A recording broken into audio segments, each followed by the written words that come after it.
Hello बच्चों, क्या हाल चाल। बढ़िया एकदम। आई होप आप सभी अपने अपने घरों में स्वस्थ होंगे और मस्त होंगे। तो चलिए शुरू करते हैं आज का टॉपिक। बच्चों, आज हमको करना है topic concept of revaluation account. Revaluation account आपका बहुत ही कॉमन टॉपिक है। ये chapter 4 change in profit sharing ratio, chapter 5 admission of a partner, chapter 6 retirement of a partner, chapter 7 death of a partner, इन सब में ये आपको बनाना होता है। तो ये बहुत इंपॉर्टेंट टॉपिक है। जो भी आपका 8 नंबर का क्वेश्चन आता है उसका ये पार्ट होता ही होता है। तो आज हम इसे डिटेल में पढ़ेंगे। ये आपकी कॉन्सेप्ट वीडियो है। इसके बाद हम कई क्वेश्चन भी करेंगे रिवोल्यूशन अकाउंट के। तो आइए सबसे पहले रिवोल्यूशन होता क्या है, ये क्यों बनाते हैं, ये जानते हैं। तो चलिए शुरू करते हैं। और हाँ, आपको वीडियो को समझने में ध्यान रखना है, वीडियो की नोटिंग पे नहीं। नोट्स के लिए मैं आपको लिंक दे दूं अपनी गूगल ड्राइव का डिस्क्रिप्शन के बॉक्स में, या फिर आप मेरे टेलीग्राम चैनल से भी नोट्स को डाउनलोड कर सकते हैं। तो आइए स्टार्ट करते हैं। Topic concept of revaluation account. सबसे पहले बच्चों, रिवोल्यूशन अकाउंट है क्या, इसका नेचर है नॉमिनल अकाउंट। ये है अकॉर्डिंग टू ट्रेडिशनल अप्रोच। जो आपने 11th क्लास में दो अप्रोच पढ़ी थी, ट्रेडिशनल और मॉडर्न। तो ट्रेडिशनल के अकॉर्डिंग इसका रूल है, नेचर है नॉमिनल अकाउंट। और जो मॉडर्न अप्रोच थी उसके अकॉर्डिंग इसका नेचर है रेवेन्यू या एक्सपेंस। अब नॉमिनल का रूल क्या होता है, debit all expenses and losses, debit all expenses and losses, और credit all incomes and gains. ये रूल होता है आपका ट्रेडिशनल अप्रोच का, नॉमिनल अकाउंट का। कौन सा अकाउंट का, नॉमिनल अकाउंट का। जितने भी खर्चे हों या जितने भी लॉस हो उनको आप करोगे डेबिट, और जितने भी इनकम हो और गेन हो उनको आप करोगे क्रेडिट। तो अकॉर्डिंग टू नॉमिनल अकाउंट आपका रिवोल्यूशन अकाउंट नॉमिनल अकाउंट है। तो इसमें फायदे वाली बात कहां लिखेंगे, क्रेडिट साइड, क्योंकि इनकम और गेन फायदा है, वो लिखेंगे क्रेडिट साइड। और एक्सपेंस या लॉस खर्चा है वो लिखेंगे डेबिट साइड। और अगर आप चलोगे मॉडर्न अप्रोच के अकॉर्डिंग तो रेवेन्यू, मॉडर्न अप्रोच का क्या रूल है, रेवेन्यू का रूल है बढ़ेगा तो क्रेडिट, घटेगा तो डेबिट। एक्सपेंस में उल्टा, बढ़ेगा तो डेबिट, घटेगा तो क्रेडिट। आप कोई भी एक अप्रोच को फॉलो कर सकते हो, मैं आपको दोनों बता रहा हूं। तो रेवेन्यू फायदा वाली बात है, फायदा बढ़ेगा तो क्रेडिट, रेवेन्यू घटेगा तो डेबिट, एक्सपेंस बढ़ेगा तो डेबिट, एक्सपेंस घटेगा तो क्रेडिट। इन शॉर्ट कुल मिलाकर के दोनों अकाउंट का, दोनों अप्रोच का क्रक्स क्या है, रिवोल्यूशन अकाउंट में फायदे वाली बात लिखनी है क्रेडिट साइड, और घाटे वाली बात लिखनी है डेबिट साइड। तो आप एक को फॉलो करिए, या तो मॉडर्न को या नॉमिनल को। मैं कहूंगा आप नॉमिनल को फॉलो कर लीजिए। Debit all expenses and losses, credit all income and gain. फायदे वाली बात क्रेडिट साइड, घाटे वाली बात डेबिट साइड। अब आइए देखते हैं आगे, ये अकाउंट हम क्यों बनाते हैं, कब बनाते हैं। व्हेन इट इज प्रीपेयर, ये अकाउंट आपका बनता कब है। तो क्या लिखा मैंने, it is prepare at the time of reconstitution of partnership firm. ये अकाउंट हम आपका जब बनाते हैं जब फर्म का रिकॉन्स्टिट्यूशन होता है। रिकॉन्स्टिट्यूशन मतलब क्या है, पुराना एग्रीमेंट खत्म होता है पार्टनरों के बीच और नया एग्रीमेंट बनता है। और ये कब कब होता है ऐसा, तो डेट इज, या तो change in profit sharing ratio होगा पहला इवेंट रिकॉन्स्टिट्यूशन का, दूसरा एडमिशन ऑफ ए पार्टनर होगा, कोई नया पार्टनर आ सकता है, तीसरा रिटायरमेंट ऑफ ए पार्टनर होगा, कोई पार्टनर जा सकता है, रिटायर हो सकता है, चौथा डेथ ऑफ ए पार्टनर होगा, किसी पार्टनर की डेथ हो सकती है। ये चारों इवेंट हैं आपके रिकॉन्स्टिट्यूशन ऑफ पार्टनरशिप फर्म के। इसका मतलब क्या है, जब भी इनमें से कोई इवेंट होगा तो फर्म का पुराना एग्रीमेंट खत्म होगा और नया एग्रीमेंट बनेगा, जिसे बोलते हैं रिकॉन्स्टिट्यूशन ऑफ पार्टनरशिप फर्म। इनमें से कोई भी इवेंट हो तो उसका नाम क्या है, रिकॉन्स्टिट्यूशन ऑफ पार्टनरशिप फर्म। अब आइए ये अकाउंट बताता क्या है, this account show the change in value of asset and liability. जब भी कोई इवेंट होगा रिकॉन्स्टिट्यूशन का, रेशियो चेंज हो, एडमिशन हो, रिटायरमेंट हो, डेथ हो, तो हम उस समय ये अकाउंट बनाते हैं। और ये अकाउंट क्या बताता है, हम इस अकाउंट के थ्रू एसेट और लायबिलिटी जो उस दिन होती है उसको उस दिन की वैल्यू पे लेके आते हैं। एसेट और लायबिलिटी इनमें से किसी भी इवेंट के दिन जो एग्जिस्ट करती है, जितने की एसेट और लायबिलिटी वैल्यू एक्चुअल में है, हम उसको उस वैल्यू में लेके आते हैं। तो कोई एसेट या तो बढ़ेगा या तो घटेगा, कोई लायबिलिटी या तो बढ़ेगी या तो घटेगी। तो जो भी एसेट और लायबिलिटी वैल्यू में चेंज होगा इनमें से किसी भी इवेंट के टाइम पे, हम उसको इस अकाउंट के थ्रू रिकॉर्ड करेंगे। एसेट बढ़े या घटे, लायबिलिटी बढ़े या घटे, हम रिकॉर्ड करेंगे किस अकाउंट के थ्रू, रीवैल्यूएशन अकाउंट के थ्रू। आइए आगे देखते हैं इसकी जर्नल एंट्री।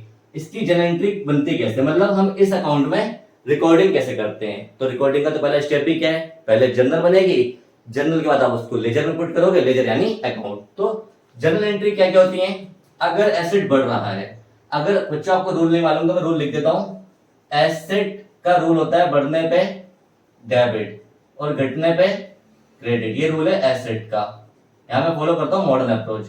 और लायबिलिटी का रूल क्या है, बढ़ने पे क्रेडिट, घटने पे डेबिट। एसेट बढ़ना फायदा, लायबिलिटी घटना फायदा, एसेट घटना घाटा, लायबिलिटी बढ़ना घाटा। तो ये बेसिक सी बात है। तो एसेट बढ़ेगा तो डेबिट, घटेगा तो क्रेडिट। बढ़ना एसेट का फायदा, एसेट का कम होना घाटा।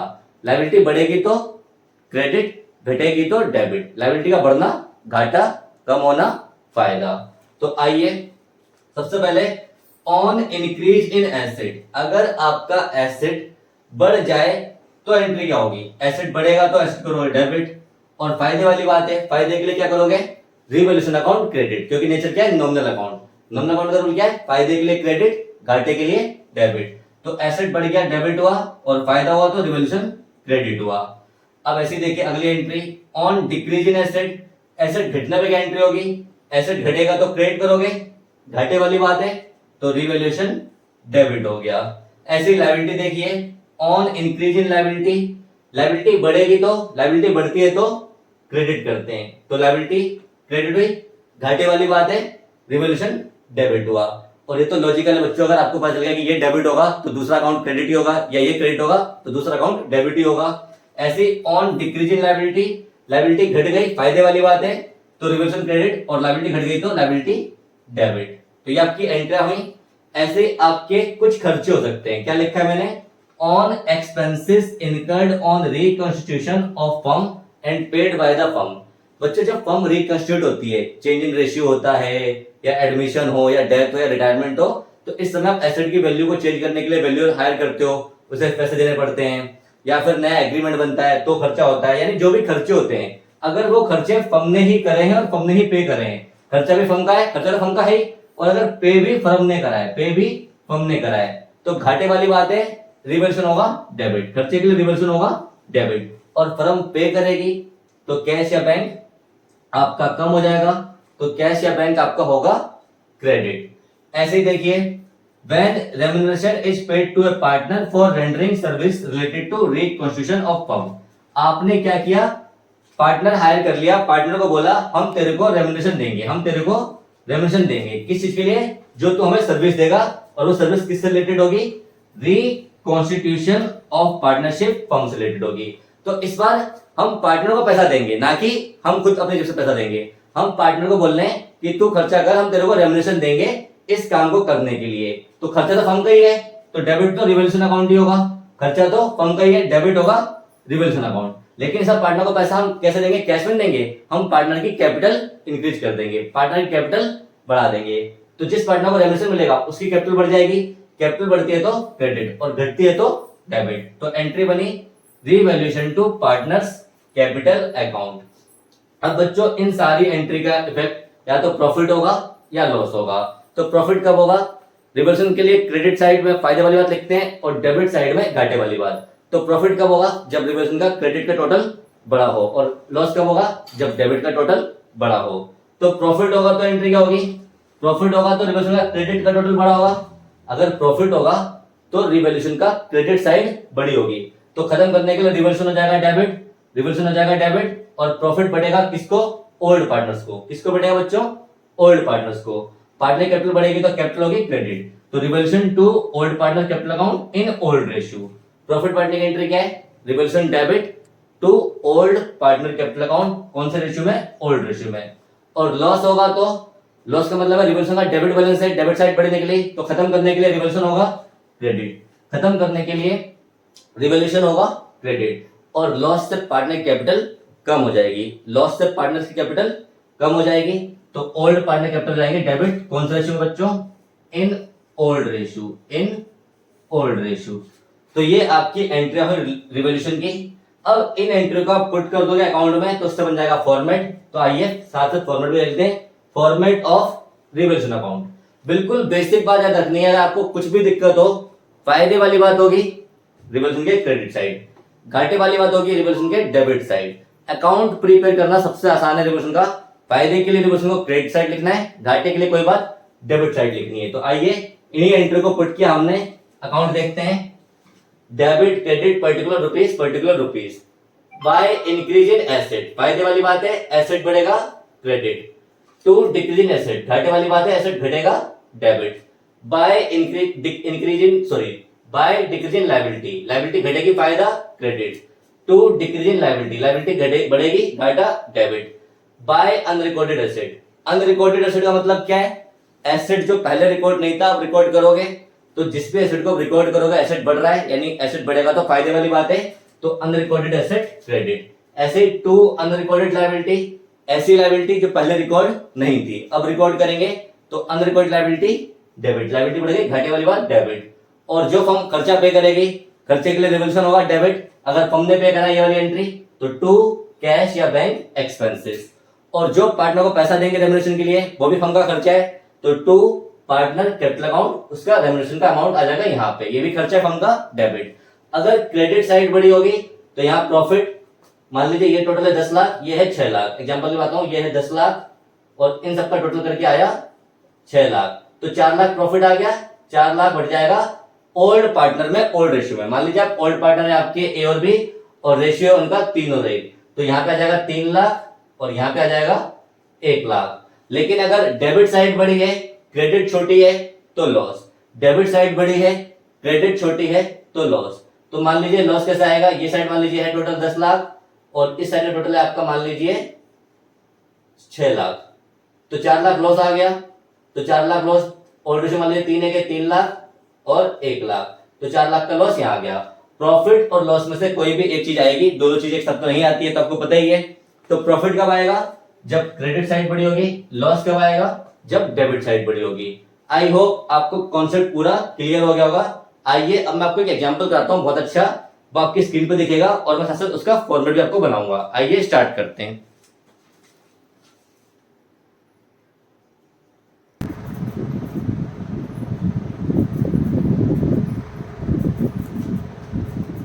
हाँ जी, आइए अब देखते हैं क्वेश्चन। आपको क्वेश्चन स्क्रीन पे दिखेगा, मैं मोबाइल से कर रहा हूँ। आपको गिवन है एक balance sheet, change in value of asset and liability आपको बतानी है, यानी रिवॉल्यूशन अकाउंट में आपको कैसे चीज फिल करनी है, कहाँ पे लिखना है, डेबिट में या क्रेडिट में, वो आपको बताना है। और करीब इसमें 26 पॉइंट है, मतलब 25-26 पॉइंट है आपके A to Z तक है।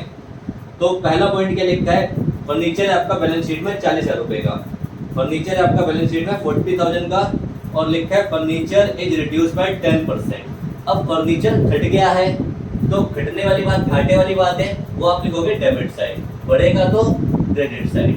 तो मैंने यहाँ लिखा टू फर्नीचर कितना घट गया है, 10% घट गया है, तो 40,000 का 10% 4,000 रुपए।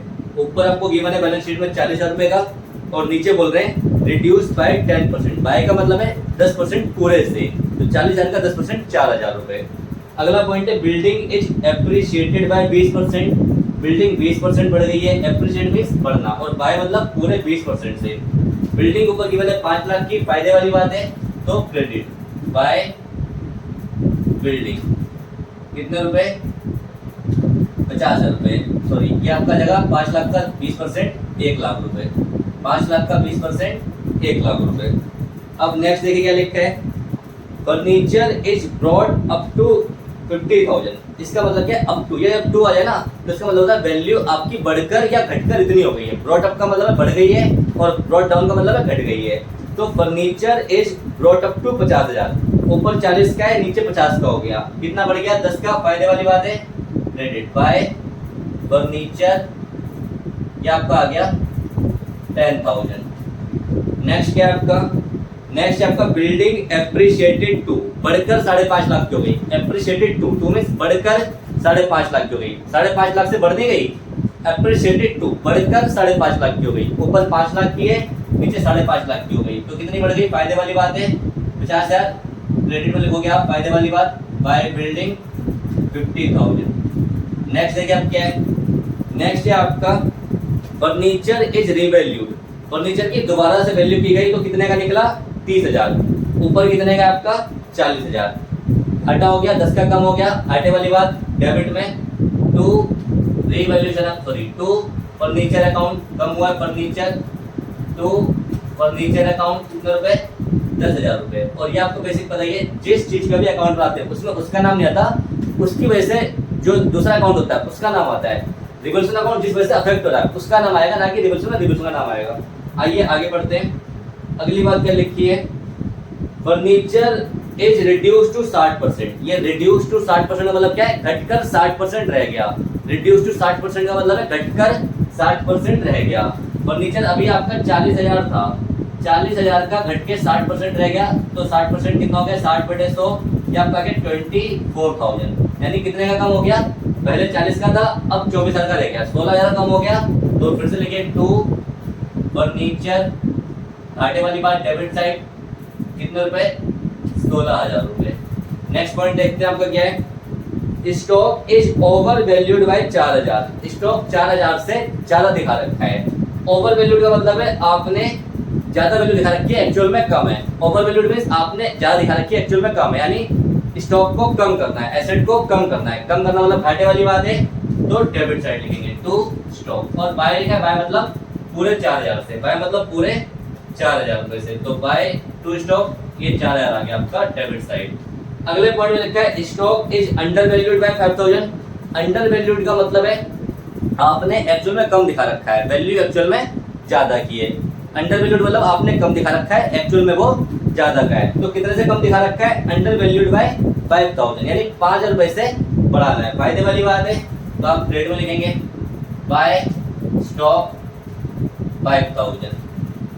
नेक्स्ट देखिए क्या है, नेक्स्ट है आपके statement, stock is under valued bye 20%। ये बहुत अच्छा पॉइंट है, स्टॉक आपका अंडर वैल्यूड है 20% से, मतलब जो आपकी वैल्यू है वो 20% कम दिखा रखी है। मतलब अगर फुल वैल्यू 100 है तो आपने कितनी दिखा रखी है 80% दिखा रखी है। मान लीजिए फुल वैल्यू आपकी 100 है तो आपने कितनी दिखा रखी है 80% दिखा रखी है। अब ऊपर स्टॉक कितने का है, ऊपर स्टॉक है 80,000 का, और ये आपने 20% अंडर वैल्यू का रखा है। अंडर वैल्यू का 20% मतलब क्या है, 20% आपने कम दिखा रखी है। तो इसका वर्किंग नोट आप यहाँ पे देखिए, मान लीजिए स्टॉक की फुल वैल्यू x है, मान लीजिए स्टॉक की फुल वैल्यू x है और आपने दिखा रखा 20% का मतलब आपने दिखा रखा 80%, यानी x का 80% आपको गिवन है कितना 80,000। x का 80% आपको गिवन है कितना 80,000 रुपए।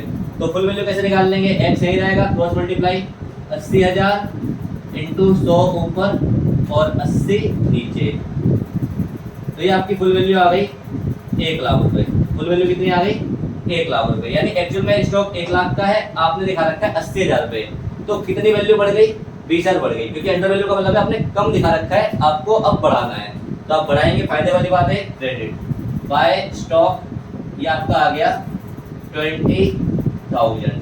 नेक्स्ट पॉइंट देखते हैं आपका, नेक्स्ट पॉइंट आपका क्या है, नेक्स्ट पॉइंट आपका है अगला 5% प्रोविजन या reserve is created on sundry creditor for discount. आपको क्रेडिटर के डिस्काउंट के लिए प्रोविजन बनानी है, आपको क्रेडिटर के डिस्काउंट के लिए प्रोविजन बनानी है। तो क्रेडिटर से जो डिस्काउंट मिलेगा तो आपको फायदा होगा, क्योंकि क्रेडिटर को आपने पैसे देने होते हैं। तो क्रेडिटर से जो डिस्काउंट मिलेगा वो फायदा है, फायदे वाली बात के लिए रिवॉल्यूशन क्रेडिट। और प्रोविजन बनानी है तो by provision for discount on creditors, कितने रुपए आ जाएगा आपका, ये आपका आ जाएगा क्रेडिटर से आपके 1 लाख, 1 लाख का 5% आपका आ जाएगा 5,000 रुपए। 1 लाख का 5% 5,000। मैं लिख के नहीं दिखा रहा हूँ, लेकिन आपको समझ में आ गया होगा ये। अगला, एक creditor of ₹2,000 is not likely to claim his money and is to be return off. बोल रहे एक क्रेडिटर है जिसको 2,000 रुपए देने थे, अब लगता नहीं वो पैसे मांगेगा, नॉट लाइकली टू क्लेम, लगता नहीं कि वो पैसे मांगेगा, तो हम उसको बुक से हटा रहे हैं, यानी फायदा हो गया। क्रेडिटर को पैसे देने हैं, अब लगता नहीं वो मांगेगा, हम उसे बुक से हटा रहे हैं, यानी लायबिलिटी को कम कर रहे हैं। तो लायबिलिटी कम होना फायदे वाली बात है, तो फायदा हो गया। तो क्रेडिट बाय क्रेडिटर्स कितने रुपए, ये आपका आ गया 2,000 रुपए, 2,000 रुपए की लायबिलिटी थी। नेक्स्ट पॉइंट है आपका पेटेंट आर वैल्यूलेस या patent will be completely return of. एक ही बात है, पेटेंट आर वैल्यूलेस का मतलब क्या है, पेटेंट की वैल्यू हो गई 0, ऊपर कितने का गिवन है आपको बैलेंस शीट में गिवन है 7,500 के, यानी पेटेंट आपके 7,500 से कम हो गए। एसेट कम होना घाटे वाली बात है, पेटेंट एसेट है, तो डेबिट साइड टू पेटेंट 7,500, क्योंकि ये वैल्यूलेस का मतलब उनकी वैल्यू हो गई 0, या ऐसे लिख सकते हैं पेटेंट विल बी कंप्लीटेड, मतलब उसको 0 करना है, तो एसेट पूरा कम हो गया पेटेंट का। नेक्स्ट है आपका employees provident fund is to be increase by 5,000।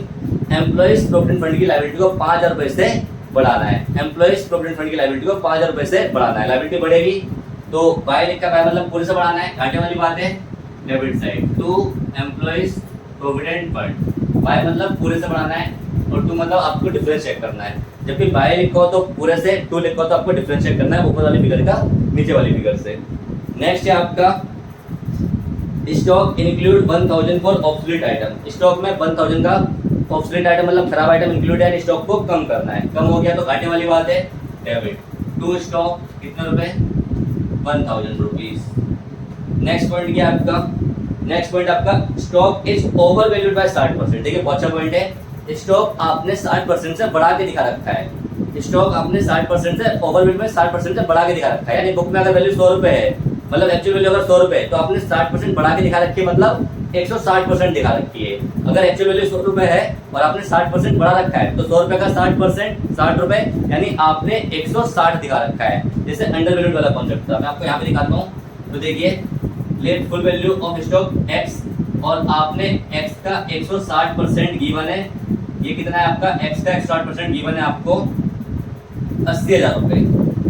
जो आपकी x की फुल वैल्यू है वो आपने मान ली x, स्टॉक फुल वैल्यू है x का 160%, क्योंकि आपने 60% बढ़ा के दिखा रखा है, मतलब ये वैल्यू 160% के बराबर है। तो x का 160% कितना हो गया, 80,000 रुपए।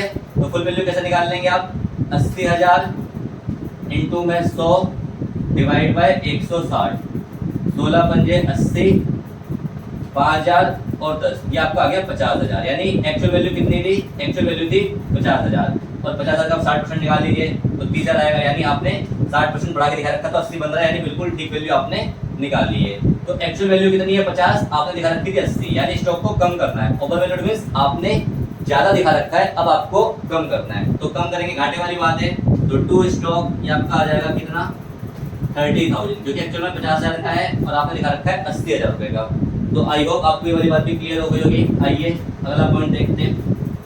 अगला पॉइंट क्या है आपका, अगला पॉइंट है आपका सन्ड्री क्रेडिटर पर unrecorded to the extent of 5,000, और इस लाइन को ऐसे ही बोल सकते हैं, एक creditor of rupees 5,000 not recorded in the books was to be taken into account. मतलब क्रेडिटर अनरिकॉर्डेड है, अनरिकॉर्डेड मतलब लायबिलिटी बढ़ गई, या क्रेडिटर को पहले रिकॉर्ड नहीं कर रखा था, अब रिकॉर्ड करेंगे तो लायबिलिटी बढ़ गई। लायबिलिटी बढ़ गई, घाटे वाली बात है, डेबिट में आएगा टू क्रेडिटर्स कितना 5,000, टू क्रेडिटर्स 5,000। नेक्स्ट पॉइंट क्या आपका, नेक्स्ट पॉइंट है आपका सन्ड्री क्रेडिटर की वैल्यू करनी है 110, 1,10,000।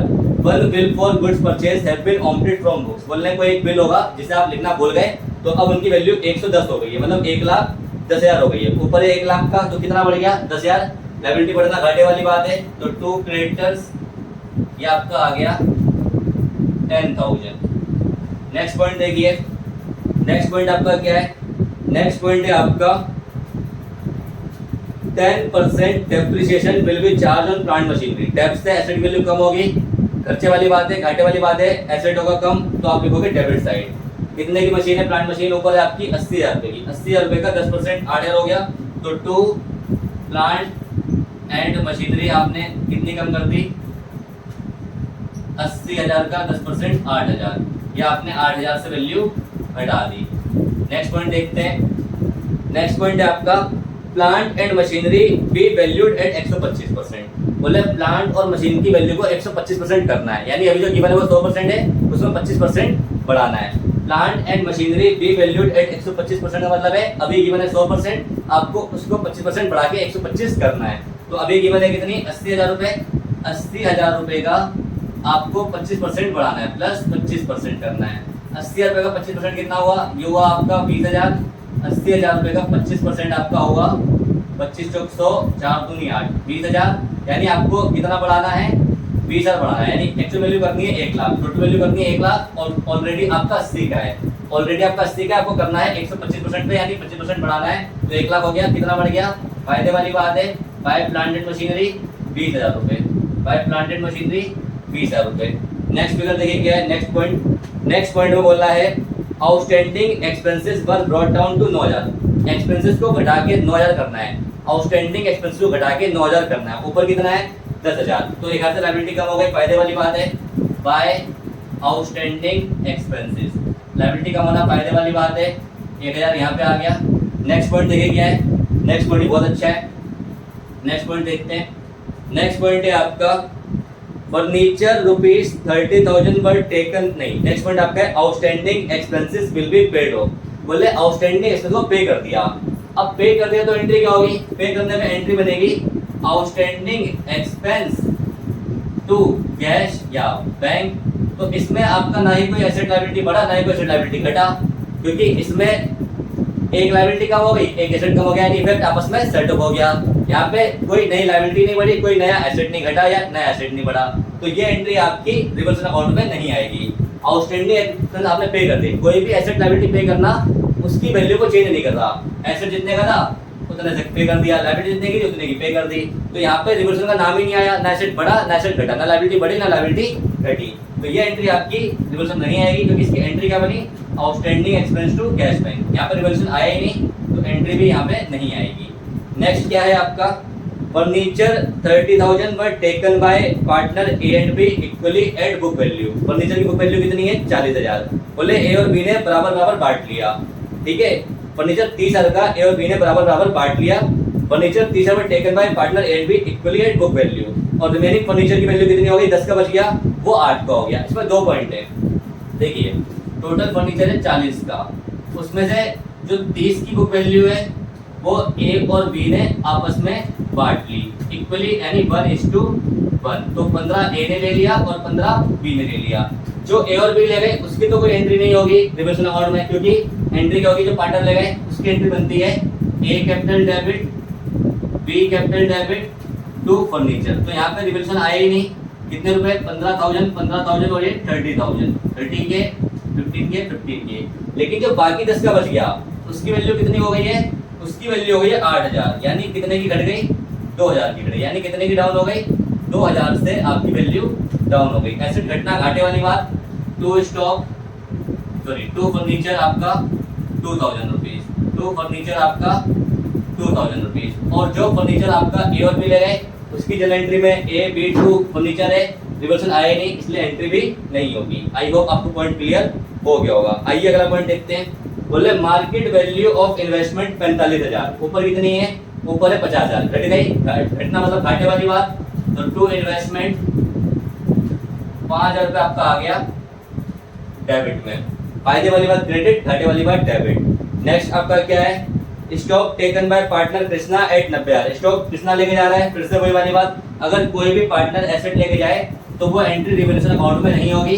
पार्टनर एसेट लेके जा रहा है और पैसे नहीं दे रहा है तो उसकी कैपिटल डेबिट, यानी कृष्णा कैपिटल डेबिट के डेबिट टू स्टॉक। और जितने में लेके जा रहा है 90,000 में लेके जा रहा है, और ऊपर वैल्यू कितने की है, ऊपर 80 की है। अब यहाँ पे थोड़ा सा फर्क पड़ेगा, स्टॉक का 80 का है तो 10 का फायदा हो गया, 10,000 का फायदा हो गया, वो फायदा जाएगा रिवल्यूशन में, यानी रिवल्यूशन में केवल 10,000 रुपये आएगा। ये जो 90 वाला पार्ट है स्टॉक वो 90 में लेके आ रहा है, था 80 का, तो 10 का फायदा हो गया। जो फायदे वाली बात है वो आप लिखोगे टू, फायदे की बात ग्रेड में लिखोगे बाय स्टॉक, फायदे वाली बात आप ग्रेड में लिखोगे बाय स्टॉक 10,000, और जो वो लेके चला गया 90,000 रुपये में तो उसकी एंट्री यहाँ नहीं होगी, वो एंट्री यहाँ नहीं होगी। जो बड़ा घटने की एंट्री केवल वो होगी, जो पार्टनर लेके चला गया उसकी एंट्री नहीं होगी। तो ये भी आपको क्लियर हो गया होगा कि स्टॉक कितने से बढ़ गया, 10 से बढ़ गया, क्योंकि वो 90 में लेके जा रहा है, था 80 का, 10 बढ़ गया, और के डेबिट 90 से स्टॉक खत्म हो गया 80 से, और फायदा 10,000 का आ गया आपका स्टॉक के नाम से 10,000 रुपये यहाँ पे।